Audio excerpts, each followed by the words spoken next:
Et yo YouTube! Aujourd'hui vidéo sur deux nouvelles souris qui sont plutôt impressionnantes. D'un côté on a la Ninjutsu Sora V2 avec sa molette bleue, et de l'autre la première souris de la marque Sprime avec sa molette rouge, la PM1. Ce sont des produits qui sortent clairement de la même usine, il y a même des spéculations sur le fait que ce soit la même personne derrière. En soi c'est compréhensible car en dehors de la forme, dont on parlera en fin de vidéo, presque tout est identique sur les deux souris. Et c'est pas du tout négatif d'ailleurs car ce sont clairement des souris top tier.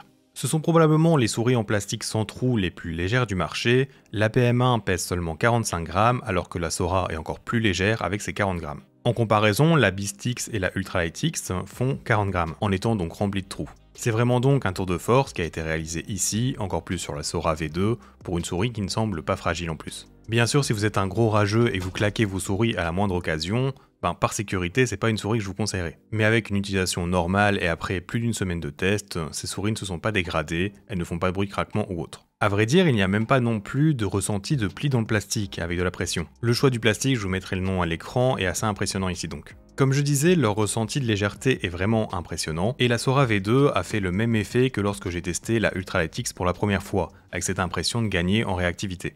Niveau revêtement, on n'est pas sur quelque chose de très agrippant comme des Vaxi, Zowie, Endgame Gear ou Pulsar, mais on n'est pas non plus sur du simple, basique ou texturé. C'est donc ici plutôt un entre-deux qui pourrait être bien suffisant pour pas mal de personnes j'imagine. Mais sinon de toute façon, la PM1 a des grippes de fournis dans l'emballage en supplément. Je dirais que celui de la Sora V2 accroche un poil plus, mais c'est léger.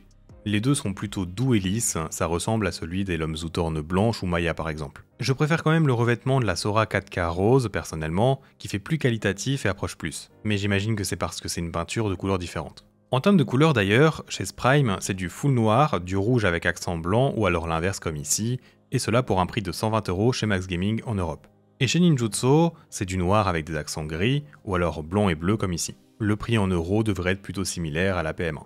Chez cette Sora V2, il y a d'ailleurs un petit pictogramme à l'avant, dans le même genre que la Weizol OGM Cloud, et je trouve ça assez stylé personnellement. Parlons maintenant de tout ce qu'on trouve sous les souris avant d'embrayer sur les features principales. En termes de patins, je les ai personnellement remplacés car j'ai plein de patins à disposition et il s'agit ici de patins stock blanc classiques au tiers. Ils fournissent toujours le choix entre des moyens et des larges patins dans l'emballage et ce que je trouve vraiment bien c'est que pour la Sora V2, vous choisissez en fait de mettre ce que vous voulez. Elle arrive sans les patins posés en fait. Pas de risque de gaspillage si vous voulez mettre une taille plutôt que l'autre du coup, ou encore si vous voulez mettre ceux d'autres marques vendus séparément. Mettre des patins ça prend vraiment 2 secondes s'il faut pas enlever les anciens et la colle, il a donc aucune difficulté, donc c'est très bien. Ensuite niveau bouton, il n'y a qu'un switch on-off, plus de boutons DPI donc pour la Sora V2 comparé à la V1 ou la 4K. Pour les capteurs il s'agit bien des 3395 avec des puces compatibles jusqu'à 8 kHz, qui sera je pense en sans fil. Cependant le récepteur pour cette fréquence n'est pas encore vendu, les deux récepteurs que vous avez là ne font que du 1000 Hz. C'est assez étrange que le 4000 Hz ne soit pas au moins dispo avec le récepteur de base de la Sora V2, car justement il y avait déjà eu une implémentation de fait avec la version 4K, la précédente donc. Le boîtier de cette 4K est identique aux deux souris que je review aujourd'hui, mais on voit que les composants électroniques du PCB ne sont pas les mêmes par contre. Il faudra donc acheter un autre dongle pour le 8K, par contre évidemment ce 1000 Hz ne va pas du tout empêcher d'apprécier l'expérience de ces capteurs. Et cela même en ayant l'habitude de jouer en 2000 ou 4000 Hz pour la plupart du temps sur les autres souris. En termes d'autonomie de batterie, on est sur du 4 voire 5 jours pour les deux, ce qui est pas énorme pour du 1000 Hz. Et ça fait donc un peu peur pour le 8000 Hz où il faudra sûrement la recharger à chaque session de jeu. Mais bon, avec un tel poids, c'est difficile de faire des miracles. C'est peut-être sur l'optimisation de la consommation de la batterie qu'il travaille en ce moment, avant de sortir le récepteur compatible, je sais pas trop. Ensuite, pour les réglages de ce capteur, sachez que les deux souris ont leur logiciel disponible directement depuis une page internet, à l'instar des claviers Wooting ou alors de la Finalmos Ultralight-X. Perso, je suis vraiment fan de ça, c'est super pratique.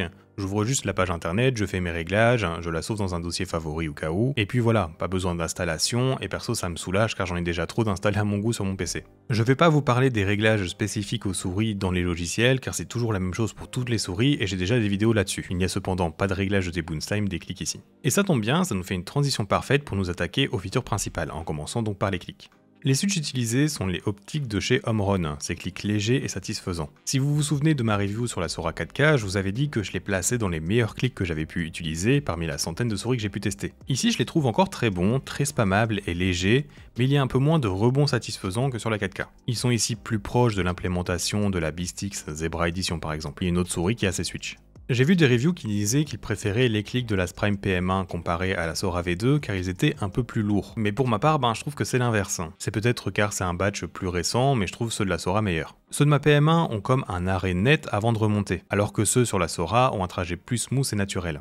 Une chose qui a changé d'ailleurs sur cette Sora, c'est qu'il y a maintenant une légère courbe dans le plastique des clics, ce que j'aime personnellement. C'est bien sûr pas prononcé comme ceux d'une MZ1, une X2 ou une LA1, mais voilà. Anciennement donc c'était des clics tout plats, j'imagine que c'est une question de goût pour cette préférence. J'ai un peu de jeu latéral pour les clics des deux souris, mais c'est surtout parce qu'en fait ils sont très fins j'imagine, car sinon aucun effet négatif dû à cela. En effet, ce sont des très bons clics sur les deux, si vous aimez donc les clics légers, et j'ai moi une préférence pour ceux de la Sora V2. Passons maintenant sur la molette qui me semble être identique sur les deux modèles. Les deux ont des petits crans qui se ressentent facilement avec un défilement plutôt ferme et qui reste quand même assez léger. Le clic lui par contre est assez lourd je dirais, pas des plus simples à double clic par exemple. Et finalement pour les latéraux, l'expérience n'est pas complètement similaire ici. Déjà ceux de la Sprime sont donc plus gros, ce qui est souvent le cas pour des formes plutôt hautes et ergonomiques. Je trouve qu'ils sonnent un peu creux et niveau tolérance ils sont vraiment secs. Vous sentez qu'ils sont stoppés physiquement après la pression. Il y a un poil de pré-travel mais c'est très minime. C'est pas mes boutons favoris en termes de ressenti, mais ils font très bien le job, aucun problème. Chez la Sora V2, c'est un peu différent, ils ont été un peu revus comparés aux précédentes versions, et je les trouve un peu meilleurs. Vous avez cependant toujours pas mal de post-travel sur celui donc à l'arrière, qui diminue un peu son côté spammable. Cependant, je chipote un peu car ils sont complètement ok. Je vais vous proposer un sound test de tous ces éléments, puis on parlera en fait des formes des souris, car même la Sora V2 a reçu quelques modifications à ce niveau. Mais avant cela, si ce genre de contenu te plaît, n'oublie pas de t'abonner à ma chaîne, on espère atteindre les 8000 abonnés avant cet été, donc n'hésite pas.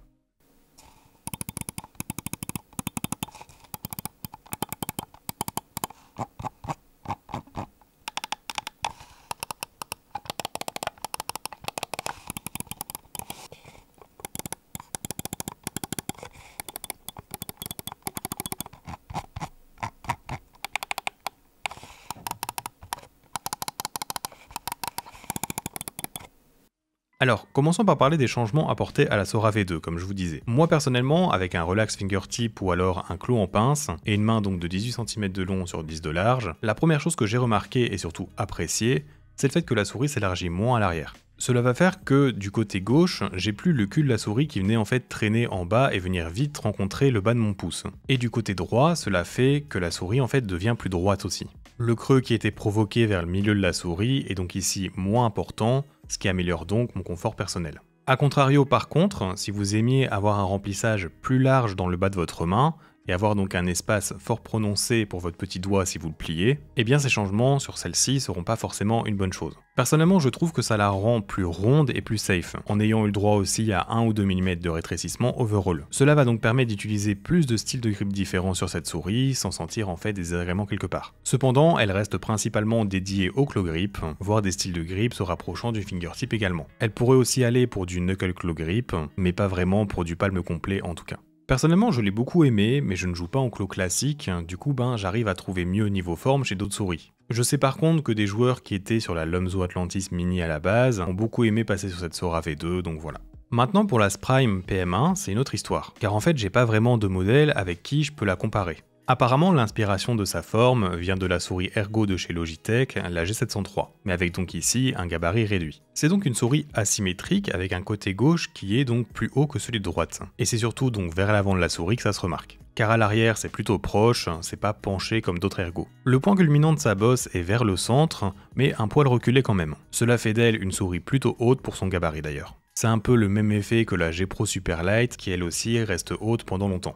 Ici, la dégradation de la rampe de la PM1 est plutôt léger, et justement, comme la Superlight, si vous calez votre paume dessus, votre point de contact seront en fait tout le centre de la paume sur la longueur. Ce qui est en fait particulier justement, c'est que en fait cette rampe ne s'élargit pas, mais au contraire elle vient rétrécir en son sommet. Pour les côtés, c'est plutôt courbé, mais le côté droit est donc dans l'autre sens comparé au côté gauche. Genre d'habitude, les deux côtés sont donc concaves avec un creux vers le centre, et bien ici à droite, oui la souris est inversée, c'est plutôt donc convexe. Le côté gauche a un petit air de souris ergo avec une petite virgule qui vient donc au contact du pouce, mais elle n'est pas beaucoup prononcée. Comme vous le voyez donc, c'est une forme assez spéciale et je la conseillerais pas du tout pour du fingertip, malgré son gabarit plutôt petit. Personnellement, elle me force à poser mes phalanges sur le dessus, au vu de sa hauteur vers l'arrière, et je l'ai pas forcément beaucoup aimé du coup. Pour du claw, elle pourrait convenir, mais je la trouve pas forcément optimisée pour. Du moins, c'est pas vraiment comme ça que je conçois les préférences de chacun. Et pour du palme, si vous avez des mains assez petites, je suppose qu'elle pourrait complètement convenir. Genre je dirais maximum 19 cm de long. Voilà, ces deux souris vont recevoir mon badge de validation, ce sont donc deux top choix, mais bien sûr il faudra que les formes vous conviennent.